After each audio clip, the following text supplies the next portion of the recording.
नमस्कार दोस्तों, मैं हूं नीरज राय और स्वागत है आपका फार्माहर्ट्स में। दोस्तों, आज के इस दौर में अक्सर टाइफाइड की जो समस्या है वो लोगों में हो जाती है। यानी कि जो फीवर अगर होता है तो उसमें आपको टाइफाइड के ट्रेसेस ज़रूर देखने को मिलते हैं। तो इस वजह से आज की वीडियो में हम बात करने वाले हैं कि टाइफाइड का कंप्लीट ट्रीटमेंट क्या होता है, यानी कि इसके ट्रीटमेंट में हम कौन कौन सी मेडिसिन देते हैं। दोस्तों, इस वीडियो में हम डिटेल में देखेंगे कि टाइफाइड होता क्या है एंड टाइफाइड क्यों होता है और इससे कैसे बचा जा सकता है, कौन सा टेस्ट होता है, इन्वेस्टिगेशन कैसे की जाती है। और हम लोग देखेंगे यहाँ पे साइन और सिम्टम्स टाइफाइड के एंड ट्रीटमेंट देखेंगे डिटेल में कि कौन कौन सी मेडिसिन दी जाती है, कौन कौन सा इंजेक्शन दिया जाता है, सब कुछ देखेंगे। तो वीडियो को लास्ट तक देखिएगा। तो चलिए शुरुआत करते हैं आज के इस वीडियो की।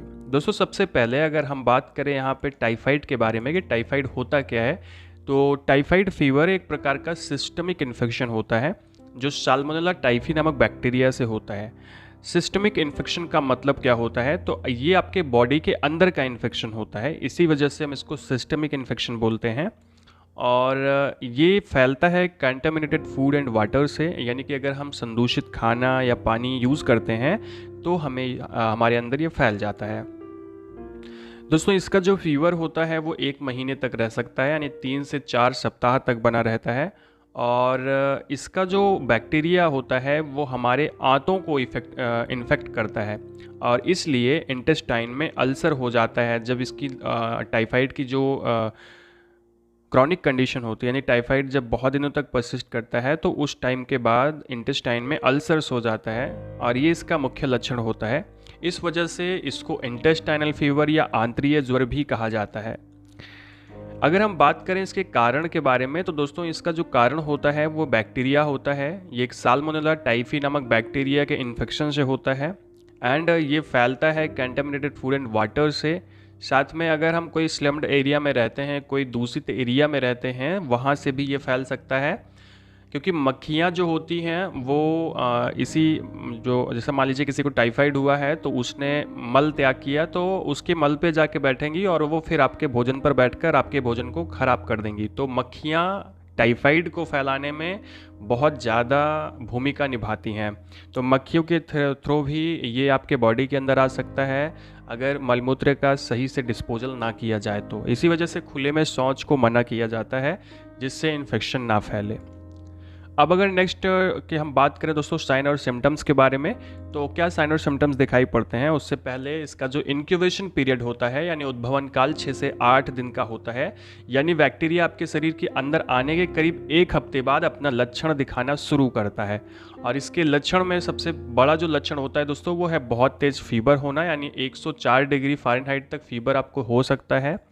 इसके अलावा स्किन पर रैसेस देखने को मिलते हैं, खास करके गर्दन, पीठ और पैर पे इस तरह के रेसेस जैसे कि आपको फिगर में दिख रहे हैं वो देखने को मिल सकते हैं। इसके अलावा दोस्तों कमजोरी महसूस होती है, कॉन्स्टिपेशन हो सकता है, नहीं कब्ज हो सकती है, हेडेक हो सकता है, नहीं सर दर्द हो सकता है आपको, डायरिया और वोमिटिंग की भी समस्या आती है एंड कोल्ड एंड कफ की समस्या आती है, एनोरेक्सिया हो जाता है यानी भूख नहीं लगती है एंड हिपैटोमेगली, आपका लीवर बढ़ जाता है, आपका स्प्लीन बढ़ जाता है।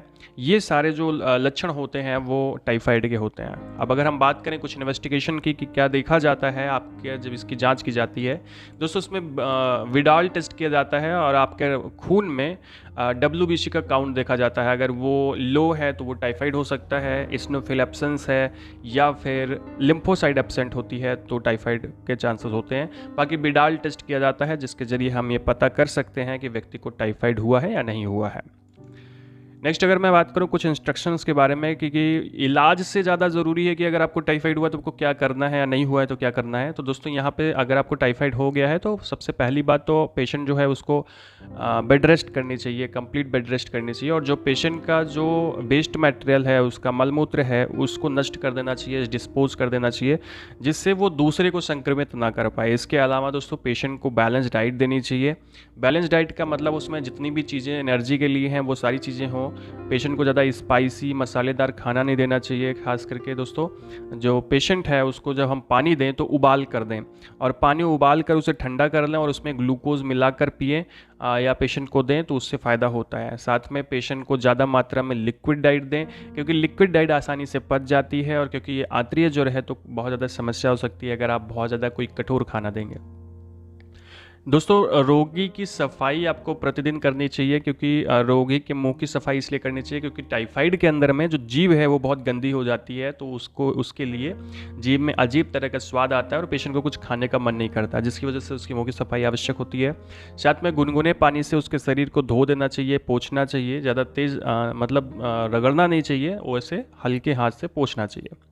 इसके अलावा दोस्तों रोगी को ORS का घोल देते रहना चाहिए, जिससे डिहाइड्रेशन की जो समस्या है पेशेंट में वो दूर होती रहे। अब हम लोग बात करते हैं ट्रीटमेंट कैसे करते हैं, यानी कि ट्रीटमेंट में कौन कौन सी मेडिसिन इंजेक्शन का यूज़ किया जाता है। दोस्तों यहाँ पे सबसे पहले हम लोग इसमें अगर टाइफाइड पूरी तरह से हो गया है तो इंजेक्शन देते हैं, जिसमें IV इंजेक्शन दिया जाता है, एंड वो होता है मोनोसेप का इंजेक्शन। 2 ग्राम का इंजेक्शन हम लोग देते हैं।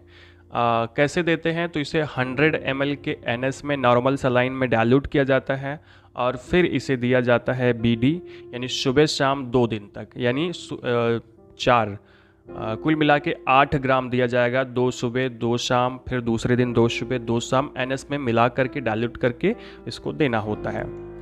इसके बाद आपको क्या करना है, तीसरे दिन से मोनोसेफ का या फिर आप कोई भी ले सकते हैं, सेप्ट्रोक्सोन इंजेक्शन होना चाहिए। सेप्ट्रोक्सोन जो है वही होता है मोनोसेफ। इसमें पाउडर आता है और लिक्विड आता है, दोनों मिलाते हैं।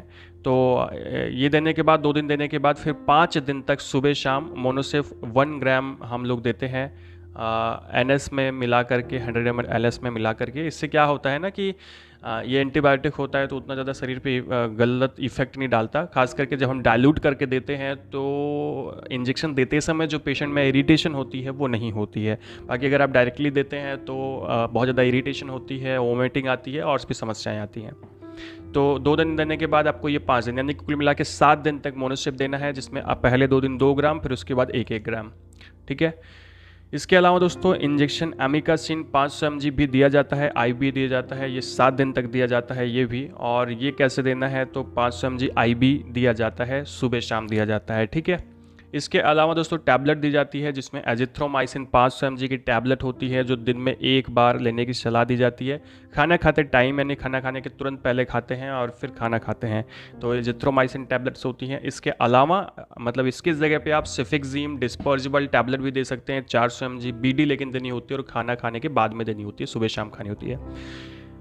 दोस्तों सिफिक्जीम डिस्पर्जिबल टैबलेट जब हम लोग देते हैं तो मोनेसेप की जगह सिप्रोफ्लॉक्सासिन का इंजेक्शन दिया जाता है पेशेंट को। नेक्स्ट अगर मैं बात करूँ कुछ सिम्पैटोमाइमेटिक सिम्टम्स जो होते हैं या उसका ट्रीटमेंट होता है, लक्षण को देख के क्या ट्रीटमेंट करना है। मैंने जो पहले आपको बताया ये तो टाइफाइड का ट्रीटमेंट है, टाइफाइड के लिए देते हैं। बाकी दोस्तों कुल सिम्पैटोमेटिक ट्रीटमेंट देते हैं, जिसमें फीवर के लिए Dolo 650 mg, paracetamol 650 mg SOS use किया जाता है जब ज़रूरत हो तब। इसके अलावा दोस्तों अल्सर्स हो जाते हैं एंटीबायोटिक की वजह से, और वो ना हो उसको रोकने के लिए टैबलेट रैंटिडीन दी जाती है 150 mg, जो आपको सुबह खाली पेट दी जाती है। ये आपके एसिडिटी को दूर करती है। एंड वोमिटिंग अगर आती है तो वोमिटिंग के लिए ऑन्डेंसेट्रॉन दिया जाता है 4 mg, ये भी SOS दी जाती है। इसके अलावा दोस्तों वीकनेस को दूर करने के लिए हम लोग न्यूरोकाइन गोल्ड कैप्सूल देते हैं, जिसमें मल्टी विटामिन और मल्टी मिनरल्स होता है। ये OD दिया जाता है, दिन में 1 बार दिया जाता है, जब तक ट्रीटमेंट चलता है तब तक इसको भी दिया जाता है। इसके अलावा दोस्तों स्टोमक को हेल्दी रखने के लिए, और जो आपका एंटीबायोटिक इतना ज़्यादा ले रहे हैं वो एंटीबायोटिक आपके सही बैक्टीरिया को ना मार दे, इसके लिए हम लोग प्रीबायोटिक, प्रोबायोटिक एंड इम्यूनोबायोटिक कैप्सूल्स लेते हैं, जिसको आपको कोई भी प्रीबायोटिक, प्रोबायोटिक, इम्यूनोबायोटिक कैप्सूल दिया जा सकता है। OD ये दिया जाता है। जब भी हम लोग कोई एंटीबायोटिक का ट्रीटमेंट लेते हैं तो हमें प्रीबायोटिक एंड प्रोबायोटिक हमें लेना ही चाहिए, क्योंकि उससे क्या होता है कि हमारे जो गुड बैक्टीरिया होते हैं वो बचे रह जाते हैं, वो नष्ट नहीं होते हैं। ठीक है। और जो नष्ट होते हैं उन्हें ये प्रीबायोटिक पूरा कर देता है। तो इस वजह से ये बहुत ज़्यादा इंपॉर्टेंट होता है कि एंटीबायोटिक के इलाज के साथ में हमें लेना चाहिए। तो दोस्तों यहाँ पे हम लोगों ने बात की टाइफाइड के बारे में डिटेल में, उसके ट्रीटमेंट के बारे में। वीडियो आपको इन्फॉर्मेटिव लगा हो, अच्छा लगा हो तो चैनल को सब्सक्राइब करिएगा, वीडियो को लाइक करिएगा, दोस्तों के पास शेयर करिएगा। और दोस्तों हमारे हेल्थ मगे चैनल भी एक बार जरूर देखिएगा, और हमें इंस्टाग्राम पर भी फॉलो कर सकते हैं। पूरा वीडियो देखने के लिए बहुत बहुत धन्यवाद। मिलते हैं नेक्स्ट वीडियो में दूसरे टॉपिक के साथ। तब तक के लिए नमस्कार।